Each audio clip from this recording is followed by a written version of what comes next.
झंपी report अनवर जान Kohistani UC झंपीर जे कोहिस्तानी गोट cyano Jakhro जे रिवासी समाजी अगवान कोहिस्तानी मोहम्मद अनवर जाखरो जो आहे त कोहिस्तानी ज़मीननि ते थियल गैर कानूनी कब्ज़नि वालारनि तोड़े संदन क़दीमी कब्रिस्ताननि वाटर सप्लाई तोड़े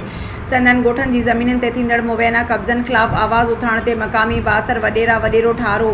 जाखरो कादिर जाखरो ऐं ॿिया मथस ॾमर जी खेसि नुक़सान जूं धमकियूं ॾियण बाद हाणे मथस SSP ठटो खां दरख़्वास्त कराए झंपीर थाणे ते मोकिली आहे, जंहिंमें हिननि बासर माण्हुनि जणायो आहे त मथनि कोहिस्तानी अनवर जाखरो ऐं ॿियनि नामालूम माण्हुनि मथनि फायरिंग करे खेनि जान खां मारण जी कोशिशि कई आहे। कोहिस्तानी अनवर जाखरो चयो त उहो रुॻो मथस इल्ज़ाम हयो वियो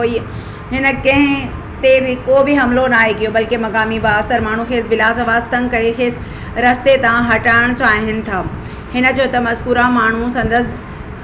हसण जी मकान में मौजूद ज़मीन ते कब्ज़ो करे छॾियो आहे, जंहिं जूं दाहूं कयमि त हिननि मूं मथां अजाया इल्ज़ाम हणी मूंखे परेशान करे रहिया आहिनि। हिन DC ठटो SSP ठटो ऐं चूंडियल नुमाइंदनि खे अपील कई त साणसि इंसाफ़ करे खेसि बासरनि वॾेरनि जी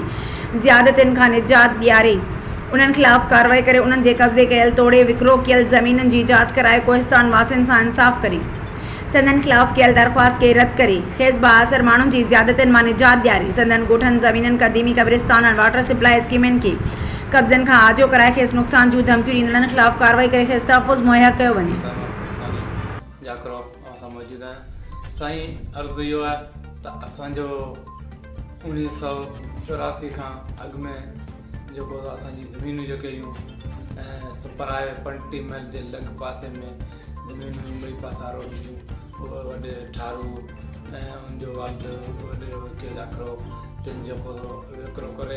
ऐं जगी बकरी ते विकिरो करे छॾियऊं। पोइ असीं गलती में थियासीं, पोइ असीं कॾहिं किथे पोइ असांखे मिड़ी तड़े कढी छॾियऊं, असांजो बाबो वफ़ात करे वियो। पोइ हुन खां असीं जेको दर्द सूर कंदा रहंदासीं। उन खां अलावा वरी बि हींअर